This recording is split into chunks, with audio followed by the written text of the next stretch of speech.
শ্যামাপ্রসাদ মুখোপাধ্যায়ের ১২৫তম জন্মবার্ষিকীতে ১২৫ ফিটের মূর্তি। একটি বসবে নিউটাউনের ইকো পার্কে, যেরকম দেখাচ্ছিলাম আপনাদের, এবং আরেকটা হুগলির জিরাটে। সোমবার বিশেষ অনুষ্ঠান রয়েছে আর তার প্রস্তুতি তুঙ্গে।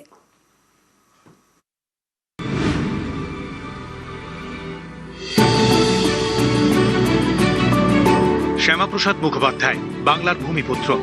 অনেকেই মনে করেন আজকের এই পশ্চিমবঙ্গের জন্মই হতো না যদি না শ্যামাপ্রসাদ মুখোপাধ্যায় লড়াই করতেন।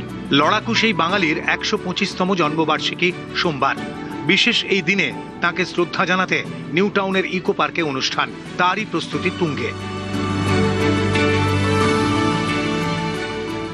ইকো পার্কের ৬ নম্বর গেট সংলগ্ন এলাকায় শ্যামাপ্রসাদ মুখোপাধ্যায়ের ১২৫ ফিটের পূর্ণ অবয়ব মূর্তি তৈরি হবে। ৬ই জুলাই শ্যামাপ্রসাদ মুখোপাধ্যায়ের ১২৫তম জন্মবার্ষিকীর দিনেই সেই ভিত্তিপ্রস্তর স্থাপন এবং তার পূজনে অংশগ্রহণ করবেন কেন্দ্রীয় স্বরাষ্ট্রমন্ত্রী অমিত শাহ, রাজ্যের মুখ্যমন্ত্রী শুভেন্দু অধিকারী সহ একাধিক মন্ত্রীরা। ইকো পার্কে শ্যামাপ্রসাদের ১২৫ ফুটের মূর্তি তৈরি হবে শ্যামাপ্রসাদ গার্ডেন। সেখানে শ্যামাপ্রসাদের জীবনী সংক্রান্ত ছবি প্রদর্শনীর ব্যবস্থা থাকবে। যারা বিজেপি করেছেন, যারা আমাদের মতাদর্শের সঙ্গে সম্পৃক্ত হয়েছেন, তাদের কাছে উল্লেখযোগ্য দিন, কারণ শ্যামাপ্রসাদের মাটিতে শ্যামাপ্রসাদের সরকার তৈরি হয়েছে এবং ৬ই জুলাই দেশের স্বরাষ্ট্রমন্ত্রী আজকে সেখানে যোগ দিতে আসছেন। নিঃসন্দেহে এটা একটি ঐতিহাসিক মুহূর্ত। আমরা অত্যন্ত উৎসাহ এবং উদ্দীপনার মধ্যে দিয়ে পালন করছি।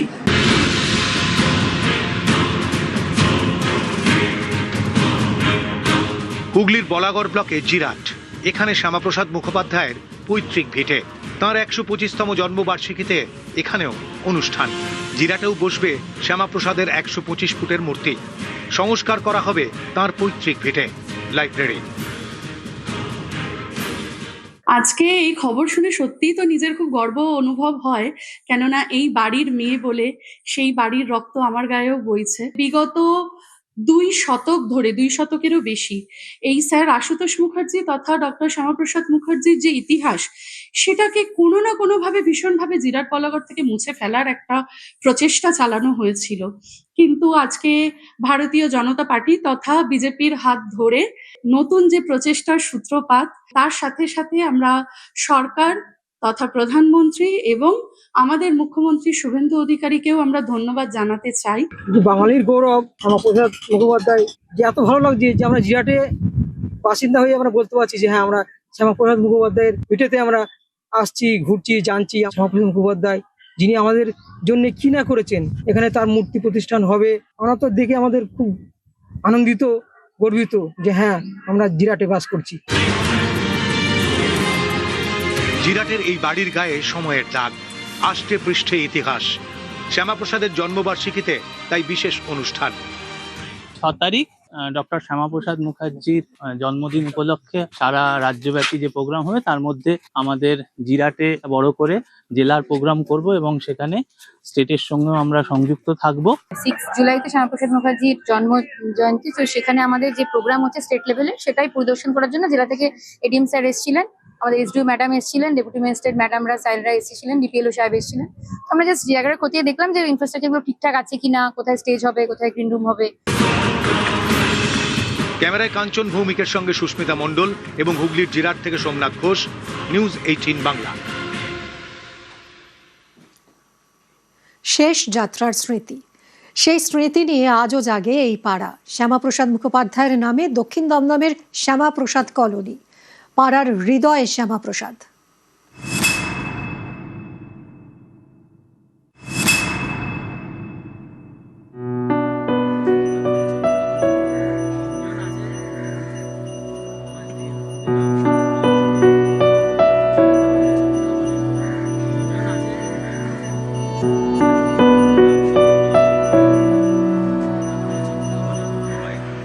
দক্ষিণ দমদমের শ্যামাপ্রসাদ কলোনি। শ্যামাপ্রসাদের শেষ যাত্রা ছুঁয়ে গেছিল এই পাড়া। সেই স্মৃতিতেই পাড়ার নাম শ্যামাপ্রসাদ কলোনি। ঘরে ঘরে শ্যামাপ্রসাদের আবেগ। শ্যামাপ্রসাদ মুখোপাধ্যায়ের মারা যাওয়ার পরেই যখন তার শবদেহ এখানে এসছিল, মানে কলকাতা এয়ারপোর্ট থেকে নামানো হলো, তখন তো যশোর রোড ছিল শুধুমাত্র। যেখান থেকে সোজা তার বাড়ির দিকে গিয়েছিল, আমাদের পাড়ার ভেতরে মানে পুকুর পাড়ে এবং পাড়ার মুখে দাঁড়িয়েছিল গাড়ি। যে সময় দাঁড়িয়েও পাড়ার নাম হয়েছে, সেই সময় দাঁড়িয়েও পাড়ার নাম করা খুব চাপ ছিল। সেই সময়ের যে রাজনীতি চারদিকে ছিল, খুবই চাপ ছিল তার নামে পাড়া করা। আমরা কিন্তু তাকে পলিটিক্যাল শ্যামাপ্রসাদ মুখোপাধ্যায় কখনো পাইনি। আমরা বরঞ্চ ঘরের ছেলে শ্যামাপ্রসাদ মুখোপাধ্যায় কিংবা আমাদের বাড়িরই কেউ। সালটা 1953।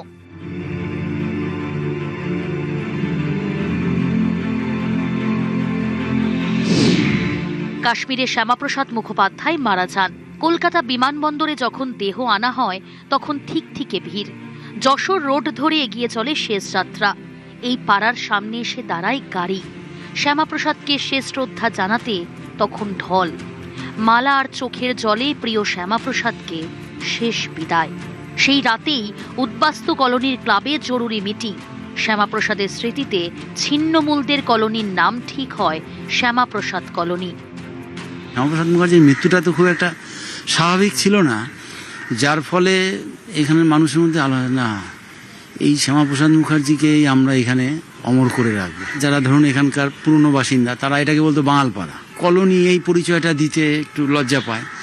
একটা সময় কিছু লোক দাবিও তুলেছিল, কিছু আমাদের পাড়ারই লোক, যে এটাকে শ্যামাপ্রসাদ সরণি করা হোক। তা আমরা ম্যাক্সিমাম সবাই মিলেই আপত্তি করলাম, না, শ্যামাপ্রসাদ কলোনিই থাকবে। 2026 সালে দাঁড়িয়ে যখন শ্যামাপ্রসাদ মুখোপাধ্যায় শুধুমাত্রই একজন বাংলার মনীষী নন, পাশাপাশি পুরোদস্তুর একজন রাজনৈতিক ব্যক্তিত্ব, সেই শ্যামাপ্রসাদ মুখোপাধ্যায় যশোর রোডে দমদমের এই পাড়ার কাছে কিন্তু পুরোপুরি তাদের জলজ্যান্ত ইতিহাস।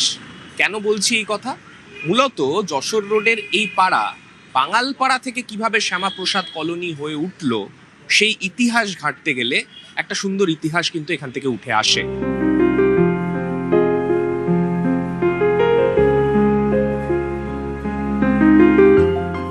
উনিশশো 1953 থেকে 2026 কেটে গেছে 73টা বছর। 73 বছরে পাল্টে গেছে কলকাতা, বদলেছে শহর, বদলেছে রাস্তা, পাড়া, রাজনীতি। কিন্তু শ্যামাপ্রসাদ কলোনি বদলায়নি শ্যামাপ্রসাদকে ঘিরে এই পাড়ার ছিন্নমূলদের আবেগ। আমরা যেহেতু এখানে এসে যখন বসেছিলাম তখন কলোনি বলেই যখন ছিল, সেই কলোনির নামটাই রাখবার জন্য আমরা কিন্তু এই কলোনি রেখে দিই, স্মরণী করে একটু উচ্চপদীয় যে সেটা আমরা যে কলোনি, সেই কলোনিতেই এস্টাবলিশ থেকেছি, ওর থেকে কোনো জায়গায় নড়িনি আর।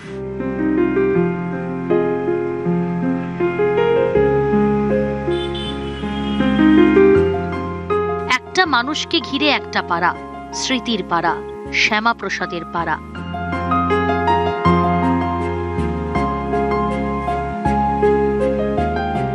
শ্যামাপ্রসাদ মুখোপাধ্যায়ের জন্মজয়ন্তী যখন রাজ্য জুড়ে ধুমধাম করে পালিত হবে, শ্যামাপ্রসাদকে অনেক মানুষ তার বিষয়ে নতুন করে জানবেন।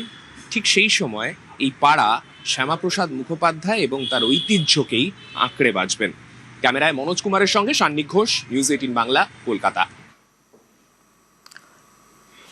1934 সালে মাত্র 33 বছর বয়সে শ্যামাপ্রসাদ মুখোপাধ্যায় কলকাতা বিশ্ববিদ্যালয়ের সর্বকনিষ্ঠ উপাচার্য হিসেবে দায়িত্ব নেন। 1934 থেকে 1938 সাল পর্যন্ত 4 বছর তিনি এই পদে ছিলেন। কলকাতা বিশ্ববিদ্যালয়ে এবার শ্যামাপ্রসাদ মুখোপাধ্যায়ের নামে চেয়ার প্রফেসর পদ তৈরির পরিকল্পনা। বর্তমানে কলকাতা বিশ্ববিদ্যালয়ে বিভিন্ন বিজ্ঞানী, সাহিত্যিক, ঐতিহাসিকদের নামে 32টি চেয়ার প্রফেসর পদ রয়েছে। স্যার আশুতোষ মুখোপাধ্যায়ের নামেও রয়েছে চেয়ার প্রফেসর পদ। চেয়ার প্রফেসর পদে বিশিষ্ট অধ্যাপক, সাহিত্যিকদের নিয়োগ করা হয়। সূত্রের খবর, সিন্ডিকেট বৈঠকে প্রস্তাব অনুমোদন করে রাজ্য সরকারকে চিঠি লিখবে বিশ্ববিদ্যালয় কর্তৃপক্ষ।